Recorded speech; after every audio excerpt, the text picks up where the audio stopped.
자, 교재는 201페이지 문제 4번입니다. 다음 중 적절한 것은 했는데요. 정답은 3번. 자, 1번 가면 15조 1항은 구성요건적 착오 관련 조문이죠. 특별히 무거운 죄가 되는 사실을 인식하지 못했을 때는 무거운 죄로 벌하지 아니할 뿐입니다. 정당한 이유가 나오는데 정당한 이유는 금지착오 조문입니다. X. 자, 2번 아버지 지갑을 훔친다는 생각으로 지갑을 훔쳤는데 실제로는 그 지갑이 아버지 것이 아니라 친구의 것이었다는 거죠. 자, 이때 B의 행위는 과실행위이므로 절도죄로 처벌되지 않는다. 그런가요?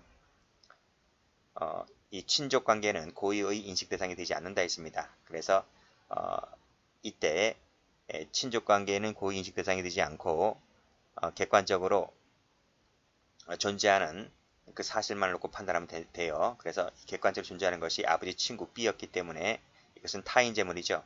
타인 재물을 가져온 것이기 때문에 절도죄가 됩니다. 과실행위 X, 처벌되지 않는다 X. 3번입니다. 자, 법률 착오입니다. 위법성 인식에 필요한 노력의 정도는 그 밑에 행위자가 속한 사회집단에 따라서 달리 평가되어야 하죠. 그래서 3번이 옳은 지문입니다. 4번입니다.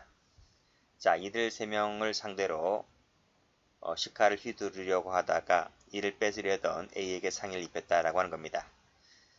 무슨 착오죠? 사람과 사람이잖아요. 그래서 구체적 사실 착오이고, 자, 이들 3명을 상대로 휘둘렸는데 지금 A가 칼을 맞은 거잖아요.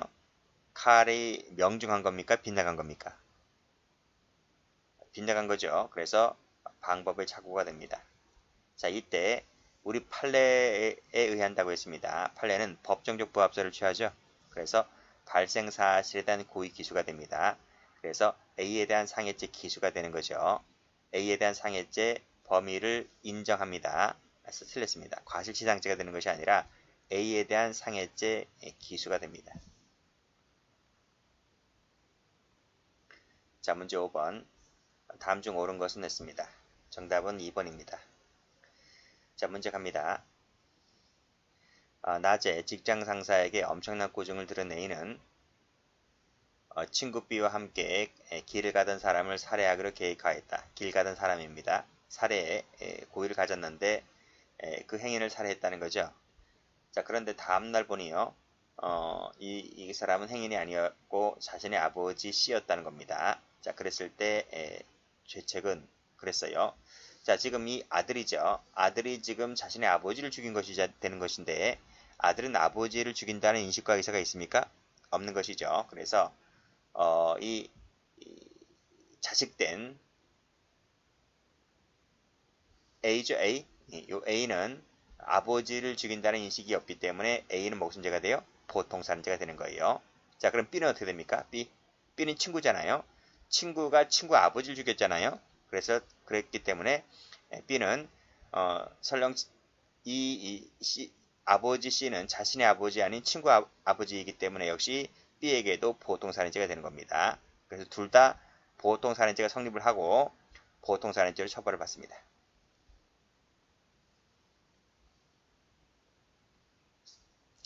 자, 문제 6번입니다. 옳지 않은 것은 했는데요. 정답은 1번. 자, A를 향하여 총을 발사를 했는데 빗나갔다. 옆에 있던 B가 맞아 사망을 했다. 사람과 사람이죠. 그쵸? 구체적 사실 착오입니다. 빗나갔다고 했죠? 명중이 아닌 빗나갔으므로 방법의 착오입니다. 자, 갑의 죄책은 A에 대한 살인미순죄와 B에 대한 과실치사죄의 상경이 된다. 맞습니까? 지금 다툼이 있을 때 판례에 의한다고 했습니다. 판례는 무슨 설? 법정적 부합설이죠. 법정적 부합설에 따랐을 때 이 구체적 사실 중에 방법의 착오를 어떻게 풉니까? 발생 사실에 대한 고의 기준으로 풉니다. 그래서 이 지문은 틀린 거죠. 이 지문은 구체적 부합설에 따랐을 때 나오는 거예요. 자, 근데 판례는 법정적 부합설이기 때문에 틀린 거예요. 자, 2번입니다. A를 살해하려고 기다리다가 그와 닮은 B를 A로 오인하였다. 자, 무슨 착오? 사람과 사람이기 때문에 구체적 사실의 착오죠. 지금 B를 A로 오인했죠. 명중은 했는데 지금 사람이 잘못 맞은 거죠? 명중했다고 했습니다. 그러므로 방법이 아닌 객체의 착오가 되죠. 자, 객체 착오일 때 갑의 죄책은 발생 사실에 대한 고의 기수이므로 B에 대한 살인죄 기수가 되죠. 그래서 옳은 질문입니다. 자, 3번입니다. 자, A를 살해하려고 마음먹고 돌로 내리쳤다. 1행위, 2행위가 있죠. 개괄적 고의살이죠. 자, 결국은 땅에 파묻었는데 실제로는 질식사를 하였다고 했습니다. 우리 판례는 개괄적 고의살을 취하죠. 그래서 개괄적으로 A에 대한 살인죄 기수가 됩니다. 그래서 옳은 질문이죠. 직계존속인 A를 살해하면서도 직계존속인 것을 알지 못했으므로 15조 1항이 적용되는 거죠. 그래서 중한죄가 되는 사실을 인식하지 못했기 때문에 중죄로 권하지 않습니다. 그래서 보통살인죄가 된다고 봤죠. 7번입니다. 다음 중 구성요건적 착오, 살해가 아닌 것을 골라라 그랬어요. 정답은 3번입니다. 자, 1번. 3명과 싸우다가 힘이 달리자 시칼을 가지고 나와서 3명을 상대로 휘둘렸다가 말리던 A에게 상해를 입혔다. 이들 3명을 상대로 했는데 방금 보았던 그 판례잖아요. 그쵸? 무슨 착오? 구성요건적 착오잖아요. 자, 그래서 사람과 사람이기 때문에 구체적 사실 착오이고 지금 명중했습니까? 빗나간 겁니까? 빗나갔으므로 방법의 착오가 되는 거죠. 그래서 이것은 구성요건적 착오라고 볼 수가 있는 거죠. 자, 2번입니다. 무슨 사례? 정신을 잃고 쓰러지자 사망한 것으로 착각하였다. 떨어뜨려 사망케 하였다. 무슨 사고? 개괄적 과실이잖아요. 개괄적 과실. 자, 개괄적 사실은 어디서 나오는 건가요? 인과관계의 착오에서 나오잖아요. 인과관계의 착오도 구성요건적 착오 사례에 속하죠. 그래서 옳은 지문. 자, 3번입니다. 저작권, 자, 침해물 링크 사이트를 운영하던 중에 그 링크가 범죄에 해당하지 않는다는 대법원 판결이 선고되자 자신의 행위는 죄가 되지 않는다고 생각하였고 계속 운영하였다고 하는 것인데 이것은 무슨 착오입니까? 무슨 착오? 금지착오. 금지착오죠. 자, 우리 판례가 이 금지착오, 요 사안을 두고 정당한 이유가 있다고 했습니까? 없다고 했습니까? 정당한 이유가 없다고 했어요. 그래서 처벌했던 사안입니다. 자, 이것은 금지착오이지 구성요건 착오 아니죠?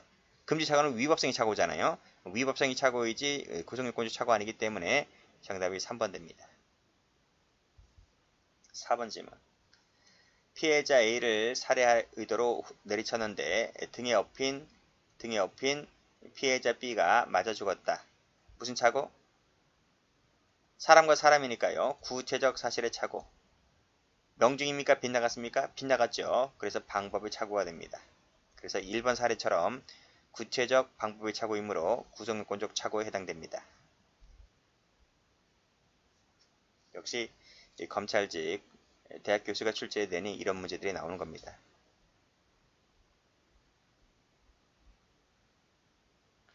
자, 8번 가보죠. 다음 중 갑의 지책에 대한 설명으로서 옳지 않은 것은 냈습니다. 정답은 3번입니다. 1번 갑니다.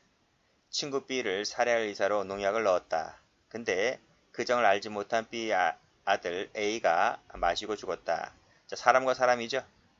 사람과 사람이기 때문에 구체적 사실의 착오이고요. 빗나갔습니까? 명중했습니까? 빗나갔습니까? 명중했습니까? 빗나갔죠. 빗나가서 이 친구 아들이 마시고 죽었잖아요.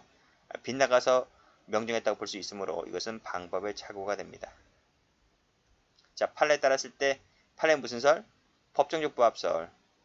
이 구체적 사실 착오 중에서 방법의 착오를 어떻게 풉니까? 판례는 발생 사실에 대한 고의 기수. 그래서 A에 대한 살인죄 기수가 됩니다.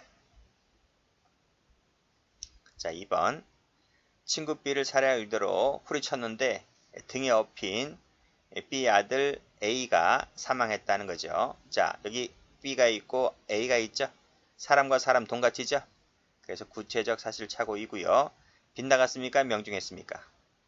후려쳤는데 빗나가서 등에 업힌 A가 맞은 거잖아요. 방법의 착오가 됩니다. 그래서 법정적 부합설에 따랐을 때 어떻게 풉니까? 판례가 법정적 부합설이 되었잖아요. 그래서 발생 사실에 대한 고의기수, A에 대한 살인죄 기수가 되는 겁니다. 그래서 옳은 지문. 3번은 뭐예요? 개괄적 과실 사례죠. 낙산 비추들 사건이잖아요. 자, 상해죄 의사로 폭행을 가하였다. 근데 여기에 과실이 있다는 거죠. 오인한 나머지 이 오인에 과실이 있는 겁니다. 떨어뜨렸는데 추락사를 하였다.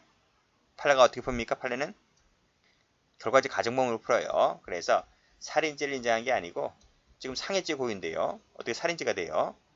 상해치사죄 결과적 가정법을 인정하죠. 4번입니다. 친구 B, 갑자기 뛰어들던 B의 아들 A가 명중하였다. 사람과 사람이기 때문에 구체적 사실 착오이고 빗나갔죠? 방법의 착오가 됩니다. 자, 구체적 부합설에 따랐을 때 이건 어떻게 풉니까? 어떻게 풀어요? 인식에 대한 미수와 발생 사실에 대한 과실이 성립하고 양자는 상경이 되는 거죠. 그렇죠? 그래서 A에 대한 살인죄 고의는 인정되지 않는다. 그렇죠? A는 과실범 처리하니까요. 그래서 B에 대한 법정적 부합설에 따랐을 때 B에 대한 살인 미수와 A에 대한 과실 치사가 되고요. 양자는 상경이 되기 때문에 자 봐요. A에 대한 살인죄 고의는 인정되지 않는다. 그렇죠? A에 대해서는 과실치사가 됐기 때문에요. 고의범은 인정되지 않는다. 그래서 이 4번 지문이 옳은 지문이 됩니다.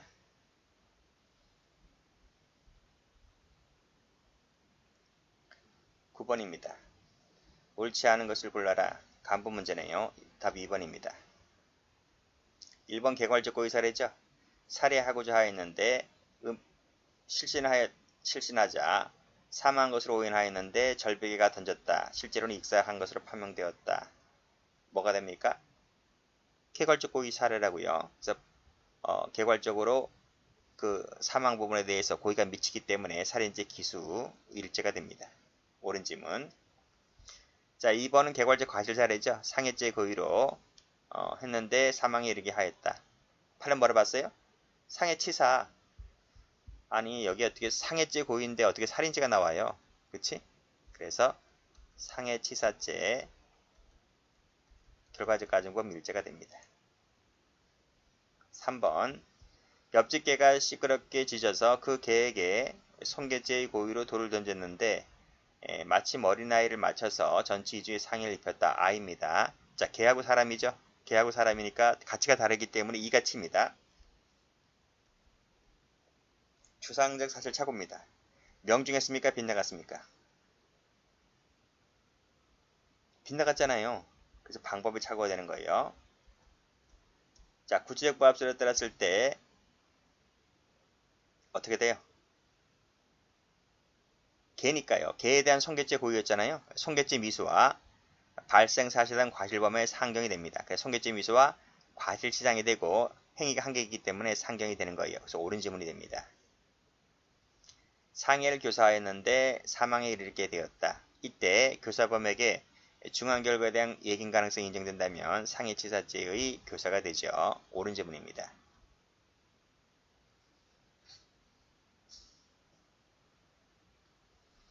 자, 10번입니다. 다음 중 옳은 것만을 골라라. 정답은 3번. 자, 니은 동그라미, 리을 동그라미. 자, 기억번입니다. A를 향해서 빵 쌌는데 알고 보니 B가 맞아 죽었다. 무슨 차고? 사람과 사람이잖아요. A, B 사람이죠? 사람이라서 구체적 사실 착오이고요. 자, 명중했습니까? 빗나갔습니까? 총을 쏘았는데 알고 보니 B였다. 명중했습니까? 빗나갔습니까? 명중했잖아요. 그래서 객체의 착오가 되는 거예요. 자, 어느 학설에 의하든 간에 결론은 똑같습니다. 구체적 부합설에 따르게 되면 어떻게 됩니까? 발생 사실에 대한 고의기수가 되는 거죠. 틀렸습니다. 그래서 B에 대한 살인죄 기수가 됩니다. 2번 갑니다. 자, 상해죄 고의로 A를 향하여 돌을 던졌는데 빗나갔다. 옆에 있던 유리창을 깨뜨렸다고 했습니다. 자, A죠. 그 다음 유리창이죠. 가치가 다르죠. 사람과 재물이잖아요. 그 가치가 다르기 때문에 추상적 사실착오입니다. 빗나갔습니까? 명중했습니까? 빗나갔다 했잖아요. 그래서 방법의 착오가 됩니다. 자, 구체적에 따랐을 때 A에 대한 상해죄 미수가 된다. 맞습니까? 앞서 풀었는데 어떻게 풉니까? 구체적이든 법정적이든 어떻게 풉니까? 이 경우에 있어서 인식에 대한 미수와 발생 사실에 대한 과실범 성립하고 양자는 상경이 되잖아요. 그런데 지금 발생 사실에 대한 과실범, 즉 유리창에 대한 과실범인데 유리창 손괴의 부분은 과실범 처벌정이 없잖아요. 그래서 이것이 탈락됩니다. 뭐밖에 안 돼요? 인식에 대한 미수밖에 되지 않아요. 이것도 안 되죠. 인식에 대한 미수밖에 되지 않기 때문에 상해죄 미수가 되는 거예요. 옳은 지문이 됩니다. 3번 형 A를 향해 빵 쌌는데 알고 보니 아버지가 맞아 사망했습니다. 아버지에 대한 인식이 없죠. 자, 사람이고 사람이죠. 근데 법정적인 뭐라 그랬어요? 팔레테이드잖아요. 자, 아버지를 살인케 한다는 인식 자체가 없으므로 즉 무거운 죄에 대한 고의가 없기 때문에 보통 살인죄로 됩니다. 그래서 이유죄가 되는 게 아니라 뭐밖에 안 된다? 보통 살인죄가 된다는 거죠. 자, 그렇게 보면 됩니다. 그런데 그렇게 보는 게 판례였잖아요. 우리 앞에 지금 몇 번하고 똑같아요. 아버지 부분 나온 거 있잖아.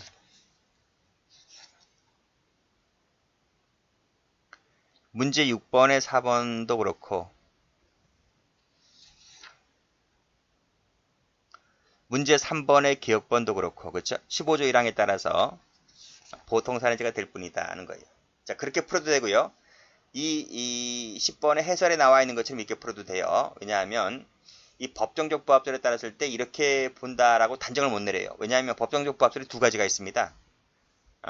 그 뒤에 문제도 나오겠지만 이 법정적 부합설은 구속요건 부합설이 있고요. 또는 죄질 부합설이 있어요. 이 두 가지 결론에 따라 달라요. 다르기 때문에 이렇게 단정적으로 놓고 못 푼다는 얘기죠. 그래서 해설에 이렇게 해놨으므로 참고로 받으시는데 굳이 이 해설을 쓰지 않더라도 이 해설이 좀 어렵기 때문에 이 해설을 쓰지 않더라도 어떻게 푼다? 판례에 따라서 푼다고 하면 판례가 법정적 부합설이잖아요. 판례에 따라서 푼다고 하면 15조 1항을 풀 수 있어요. 이 부분은 15조 1항에 따라서 중한죄가 되는 사실을 인식하지 못했기 때문에 그때는 뭐가 된다? 보통 살인죄가 될 뿐이다. 이렇게 풀어도 돼요. 해석이 두 가지 나올 수 있습니다. 그래서 이 밑에 나와 있는 이런 해설도 나올 수가 있고 아니면 제가 지금 설명드린 대로 15조 1항에 따라서 해결을 해도 된다. 어쨌든 이런 결론은 안 나온다는 겁니다. 자, 1번 살인죄의 고의로 A를 돌로 쳤는데 죽지 않았다. 죽은 것으로 오인하고 파묻어 질식사를 하였다. 무슨 차고? 개괄적 고의사례잖아요. 판례는 개괄적 고의사례에 따라서 살인죄 기수 1일죄를 인정합니다. 그래서 옳은 지문이죠. 정답은 3번입니다.